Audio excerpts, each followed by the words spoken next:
한약재 감별 정보를 말씀드리겠습니다.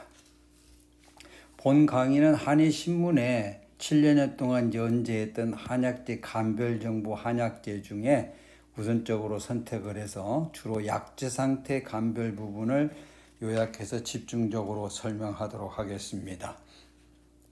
천궁에 대해서 설명을 드립니다. 천궁은 본초학 최고의 서적인 신롱본처경에 기록된 아주 오랜 사용 기록을 가지고 있습니다. 약용 부위는 금경이고요. 천궁의 약효는 공식적으로는 활혈거약에 속해 있습니다. 그러나 이제 사물탕의 예에서 보듯이 천궁이 보혈시키는 쪽으로 사용된 여러 기록도 있는데 여기 양신생혈, 신혈을 생하게 한다는 거가 그런 내용이 되겠습니다. 이명에 보면 주로 궁궁인데 원래 이름은 궁궁이었습니다. 이게 나중에 사천자로 천궁으로 바꿔진 거는 사천성에서 나는 거를 최고의 정품으로 봤다는 그런 의미입니다. 원래 궁은 지고의 의미래요. 그래서 천궁이 두통 치료에 사용됐던 그런 이론하고 관계가 있습니다. 두자는 천지상이다. 또 본초 강목에 보면은 촉중, 사천성을 얘기하는 촉에서 나는 걸 천궁이라고 그랬다. 그래서 그 지역에 따른 이름으로 천궁이 되었다. 이렇게 정리되어 있습니다. 기원에 보면은 천궁 종류, 일천궁이 있고요. 당천궁이 있고 그렇습니다.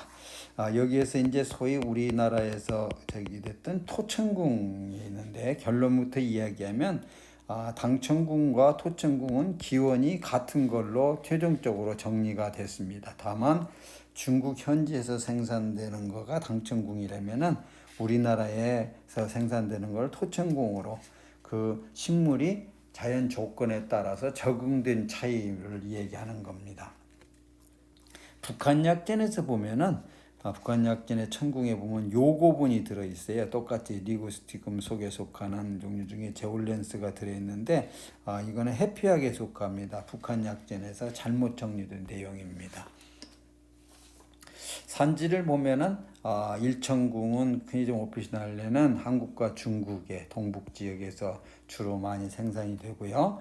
당천궁은 사천성 중국의 산업의 사천성을 중심으로 해서 중국의 여러 지역에서 생산이 됩니다. 우리나라에서는 자생 혹은 재배를 했죠. 그래서 이게 소위 말하는 이제 토천궁이 된 거죠. 토천궁이 된 거죠.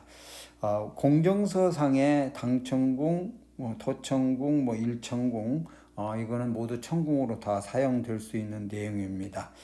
그런데 이 중에서 이제 어떤 천궁을 사용했을 때 효력이 더 탁월하냐 그 선택을 우리가 그동안의 문헌 기록 또 임상의 그 효능에 대한 객관적인 내용 등등을 정리해서 가지고 있어야 되고 그걸 또 약재로 사용하면은 그만큼 효율이 더 높아질 수도 있겠죠. 상대적인 내용입니다만은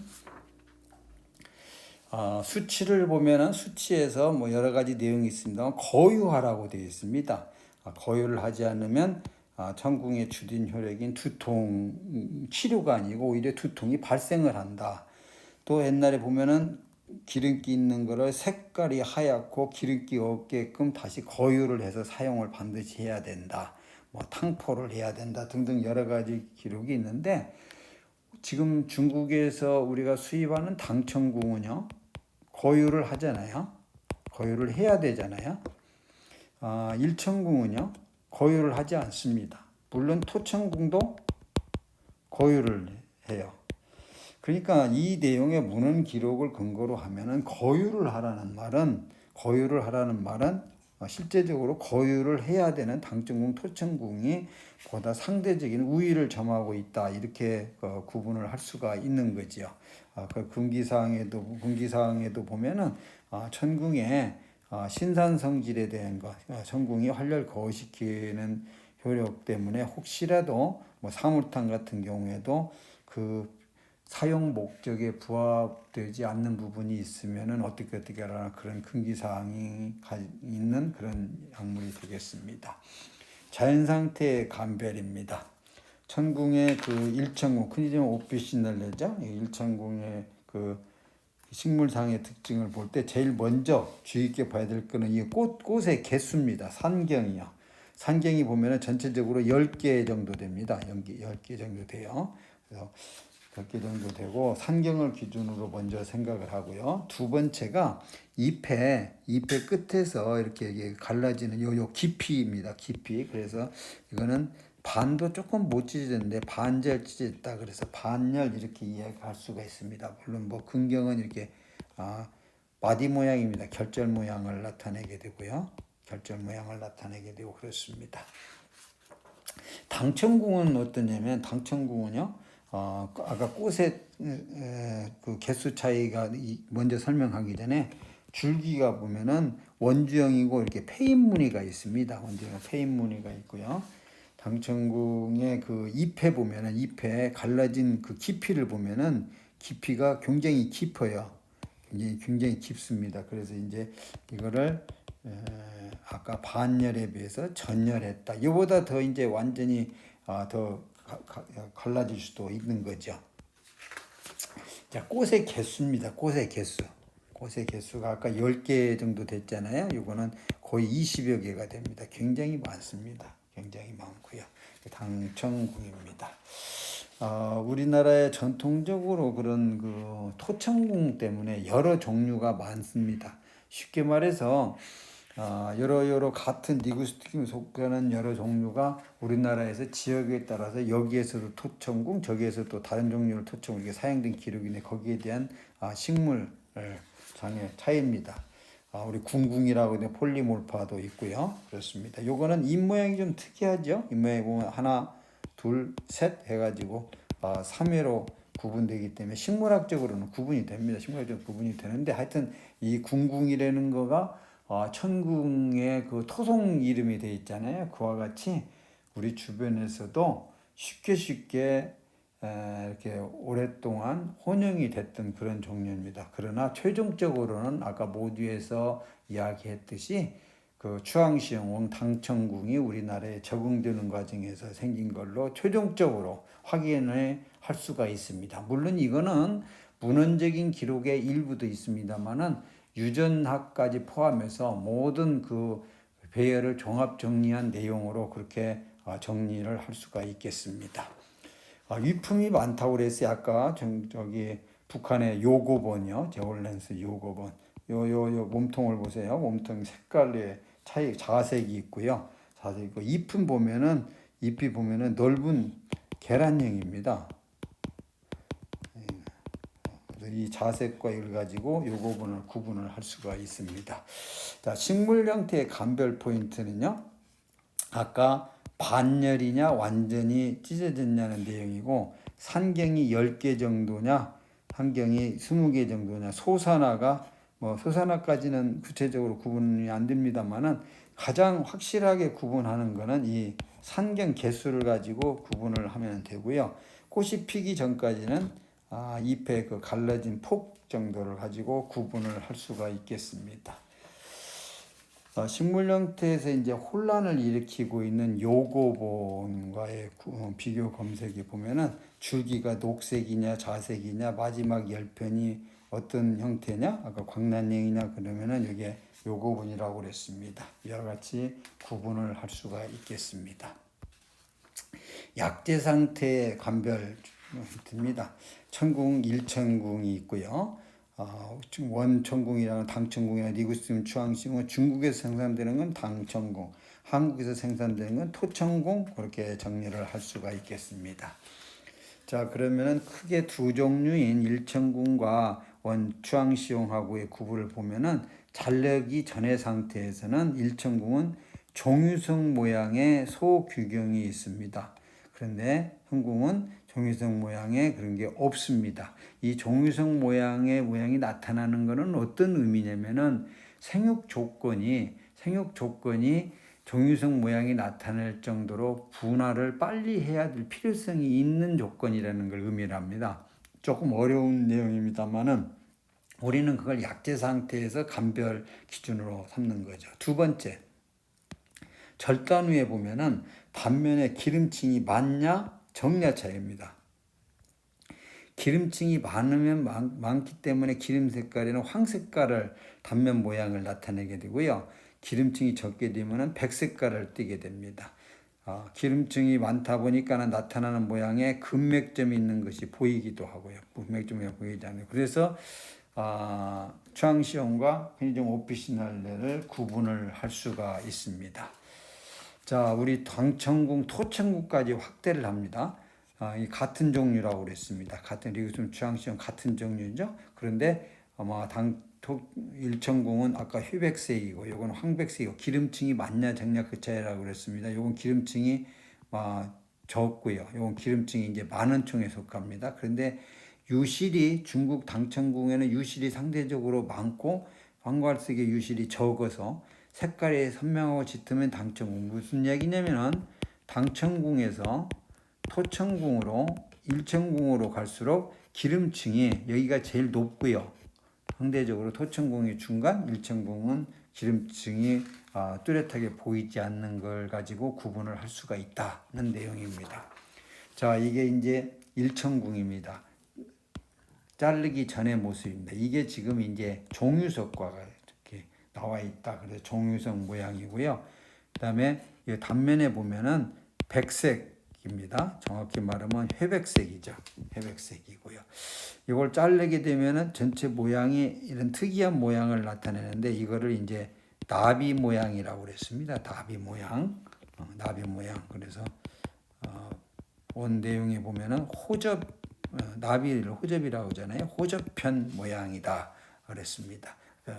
분화하는 모양이. 자, 앞에서부터 보면은 이 상태에 있는 거가 이걸 잘랐을 때에 나중에 모양이 이런 식으로 변화가 되는 거예요. 그러니까 종유석 모양을 가지고 있는 거가 마지막까지 그 모양을 나타내는 겁니다. 전체적으로 보면 아무리 크다고 해도 나비 모양을 나타내는 걸 볼 수가 있습니다. 자, 일천궁에 대한 그 전체적인 모습을 설명한 내용이 나오면 종유석 모양이고요. 유실이 보이잖아. 회백색이고요. 유실이 단면이 회백색이고 이렇게 유실이 적은 거가 그런 특징적인 모습이 된다. 자, 당천궁입니다. 수입되는 당천궁이요. 그 종유석 모양의 그런 분화된 거가 없잖아요.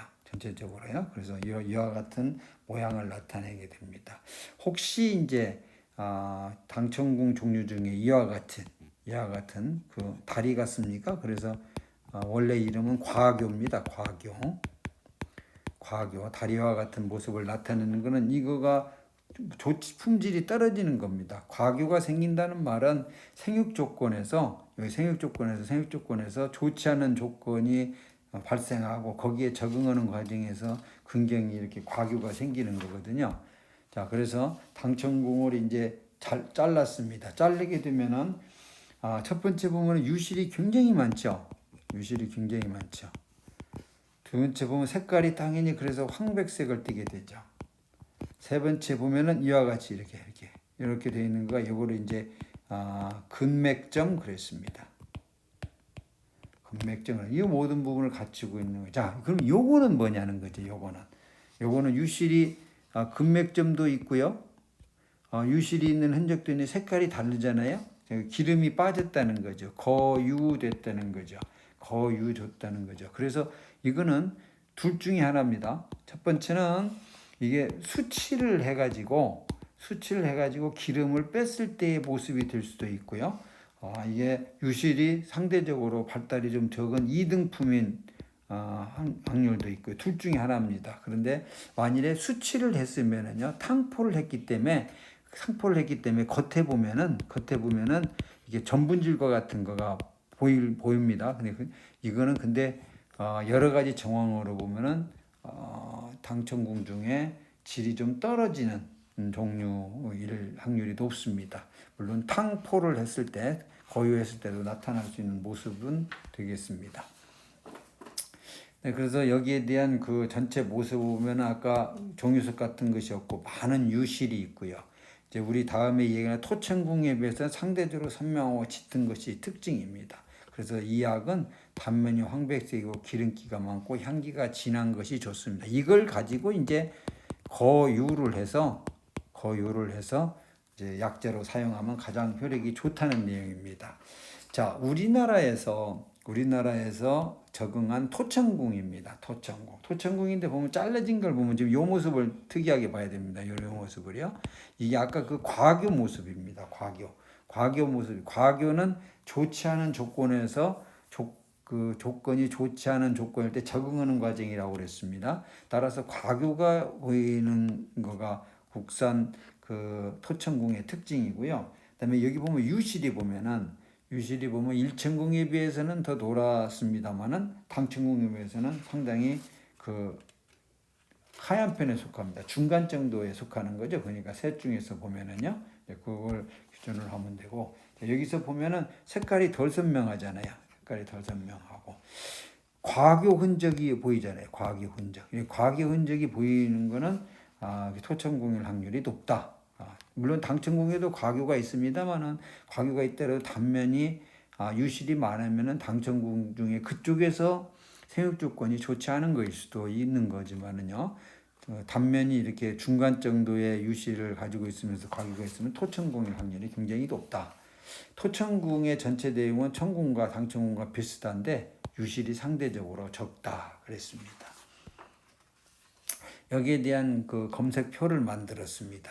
절단 전에 보면 아까 얘기한 대로 종유성 모양이 있냐 없냐를 가지고 나눴고요.